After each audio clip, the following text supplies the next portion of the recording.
네, 오늘은 K 상속세 이야기입니다. 우리나라 상속세가 살벌하다는 건 한 번쯤 들어보셨을 거예요. 최고 세율이 무려 50%니까 진짜 자비가 없습니다. 제가 신고해드리면서 봐도 진짜 너무 많이 나와요. 돌아가신 분이 자녀만 둘 있다. 그럼 상속인이 둘이 아니라 3명입니다. 두 자녀분 외에도요, 대한민국 정부가 상속인으로 숟가락을 얹습니다. 돌아가신 분들 자녀보다 지분을 더 많이 가져갈 때도 있어요. 그게 바로 K 상속세입니다. 피디님, 1년에 상속세를 내야 하는 망인이 몇 명이나 될 것 같으세요? 1만 명? 네, 2만 명이 조금 안 됩니다. 생각보다 얼마 안 되네 하실 수 있는데요. 급격히 늘어나고 있어요. 1년에 거치는 상속세가요, 10년 전만 해도 1조 원 조금 넘는 수준이었어요. 그리고 5년 전에는 3조 원이 채 안 되는데요. 2022년엔 상속세로 19조 원이 거쳤습니다. 그리고 2023년에는 12조 원 거쳤어요. 10년 새 10배 넘게 불어난 거예요. 몇 년 전만 해도 상속세는 진짜 부자들만 내는 세금이었어요. 그런데 어느덧 중산층의 세금이 됐고요. 서울에 집 한 채만 있어도 상속세 나오니까요. 그래서 오늘은 상속세 폭탄 피하시려면 바로 지금 준비할 2가지 알아보겠습니다. 제가 이 정도는 알아야 한다고 늘 강조하는데요. 상속의 특징 때문에 그렇습니다. 양도세는요, 부동산 투자를 꾸준히 하는 분들은 공부를 어쩔 수 없이 하게 되니까 꽤 지식을 갖추신 분들이 있어요. 그런데 상속은요, 일생에 많아야 한두 번 겪는 일이거든요. 그리고 되게 처음이라서 당연히 잘 모르세요. 그래서 우왕좌왕 하다가 상속세는 물론이고 나중에 다른 세금으로 왕창 뜯기는 안타까운 일들이 정말 많습니다. 미리 준비하고 안 하고 가장 드라마틱하게 차이가 나는 게 상속세예요. 그래서 현재 기준 상속세가 얼마나 나올지 사전에 점검을 해보고 줄일 방법을 반드시 찾아보셔야 해요. 정부가 상속세 개편 방향을 공개했거든요. 2028년부터는 상속세 부담이 낮아질 걸로 예상이 되긴 해요. 그럼에도 불구하고 지금부터 무조건 하셔야 하는 거, 가장 중요한 것만 뽑아서 알려드릴게요.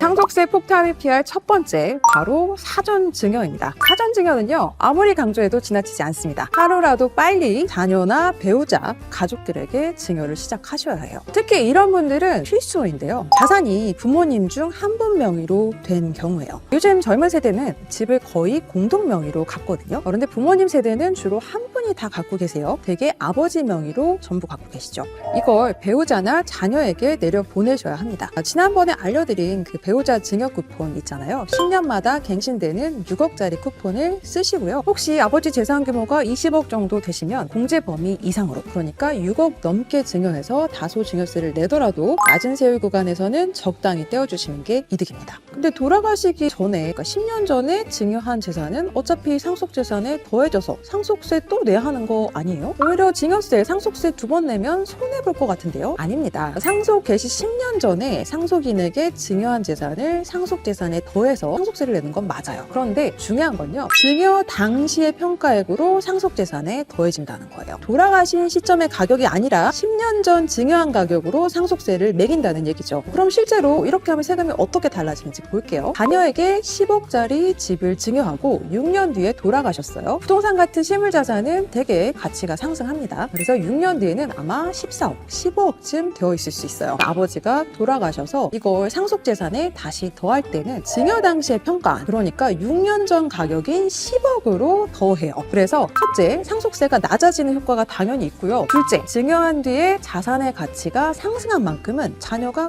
고스란히 가져가는 효과가 있는 거예요. 또 기존에 낸 증여세는 빼주니까 이중과세는 전혀 걱정할 필요가 없죠. 지금부터는요, 살짝 심화 편인데요. 이때 재밌는 건요, 자녀 한 명에게만 증여하는 게 아니라 자녀의 배우자와 손자를 참여시키면 좋습니다. 예를 들면요, 10억짜리 집을 아들에게만 준 게 아니라 아들은 45%, 며느리 45%, 손녀 10% 이렇게 줬어요. 이렇게 주면 일단 증여세도 차이가 크게 나는데요. 아들 한 명에게만 이 정도를 주면 2억 2천 정도 증여세가 나오거든요. 돌아가시기 10년 전에 증여한 거라서 상속 발생했을 때 당연히 상속재산으로 전부 더해집니다. 그런데 이걸 아들, 며느리, 손주에게 나눠줬다. 그럼 일단 증여세부터 1억 3천만 원 정도로 9천만 원이나 줄어들었고요. 그리고 상속재산은요, 10억이 아니라 아들에게 준 4억 5천만 원어치만 더해집니다. 자녀의 배우자 그리고 손주는요, 상속인이 아니기 때문에 상속인이 아닌 며느리와 손자들은 5년으로 줄어들기 때문인데요. 그럼 최종 줄어든 세금은 얼마나 되는지 볼게요. 아버지가 다른 재산도 남기셔서 상속세율 구간이 30%라고 가정하겠습니다. 그럼 사전증여를 통해서 상속세가 1억 5천만 원 무조건 줄어드는 효과가 있고요. 이 증여자를 쪼개서 3명한테 주면 최종 3억 넘게 상속세가 절세됩니다. 놀랍죠? 이게 바로 사전 증여를 통해 준비한 사람과 안 한 사람의 차이입니다. 그리고 여기서 짚고 넘어갈 것은요. 상속세와 증여세의 가장 큰 차이를 알 수 있어요. 상속세는 돌아가신 분 재산을 전부 한 바구니에 담아서 세금을 매긴다고 말씀드렸어요. 그런데 증여세는요. 받는 사람이 주인공인 세금이에요. 준 사람이 아니라 받는 사람이 자기가 받은 만큼만 내요. 그래서 이걸 세법용어로는 상속세는 유산세다, 증여세는 유산취득세다 이렇게 정의를 하는데 그런 어려운 단어 대신 쉽게 설명해 드린 겁니다. 그래서 증여의 시기와 대상을 적절히 선택하시고 플랜에 따라서 가족 간 자산을 이전하면 상속세를 수천만 원, 수억 원 아낄 수 있다는 거예요. 기본부터 심화편까지 설명을 드렸는데요. 사전 증여가 진짜 강력한 절세 전략이구나 감은 오셨을 거예요. 사실 빙산의 일각에 불과합니다. 더 화려한 절세 기술들도 차차 알려드리겠습니다. 중요한 건요. 자산의 종류와 배우자, 자녀가 처한 상황을 종합적으로 봐야 한다는 거예요. 한 분 한 분 이게 다 다릅니다. 그래서 누가 주택을 가져가고 어떤 건 화상이 아니라 다 나눠서 양도세가 조금 나오게 미리 설계를 하고 어떤 건 감정평가를 받고 어떤 재산은 기준시가로 신고를 하고 전문가의 도움을 반드시 받으셔야 합니다.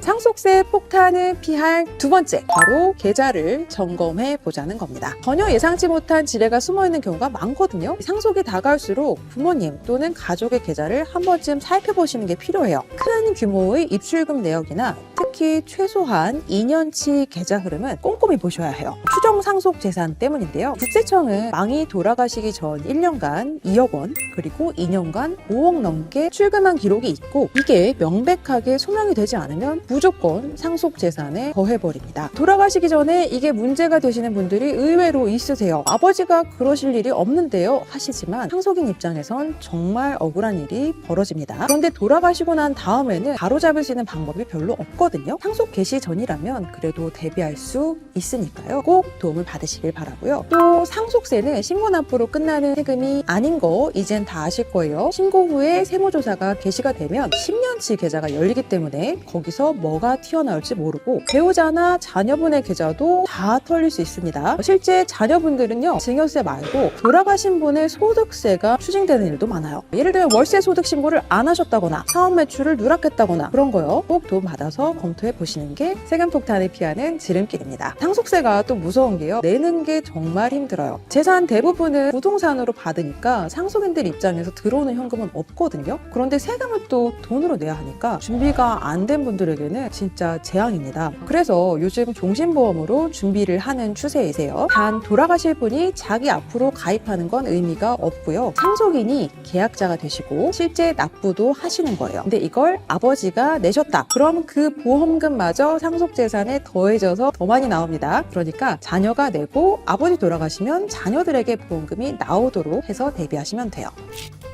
요약해 보겠습니다. 두 가지를 준비해서 상속세 폭탄을 피하실 수 있어요. 첫 번째, 사전 증여를 하루라도 빨리 하자는 거예요. 장기적인 계획에 따라서 실행하는 사전 증여는 언제나 옳습니다. 증여 공제와 낮은 세율 구간을 이용해서 10년 단위로 꾸준히 내려보내시는 거. 그래야지 세금 차이가 수천만 원, 수억은 난다. 둘째, 계좌를 점검해서 세무조사 리스크에 대비해 보자고 말씀드렸어요. 그리고 또 여력이 있으시면 종신보험으로 납부제한 마련하시면 나중에 큰 도움이 된다는 말씀을 드렸습니다. 우리나라는요, 자녀가 상속 얘기 먼저 꺼내면 부모 재산 탐낸다고 안 좋게 보는 시선이 아직도 있어요. 그런데 상속세는 돌아가신 부모님이 아니라 남은 상속인들이 내는 세금이에요. 배우자나 자녀가 준비하는 게 당연합니다. 또 돌아가신 분이 힘들게 일군 재산인데 이걸 나라에 상속세 갖다 내느라고 헐값에 판다? 그것 또한 물려주신 분이 원하는 바는 아니겠죠. 그래서 상속 임박해서 아니고요. 60대부터 준비해 주셔야 하고요. 10년 단위 두어 번 사전 증여 하시고 남은 재산은 돌아가실 때 상속으로 정리하면 된다는 말씀 드리겠습니다. 매년 연말정산을 하는 것도 상당히 골치가 아프고 신경 쓸 게 많죠. 그런데 상속은 한 사람의 삶을 연말정산하는 겁니다. 그러니 얼마나 볼 게 많겠어요. 연말정산 때 1, 20만 원이라도 더 돌려받으려고 1년 내내 현금 영수증 끊고 IRP 연금저축 이런 거 하시잖아요. 상속은 한 사람의 평생을 정산하는 건데 반드시 사전 준비가 필요하시겠죠. 이제 우리 자녀들은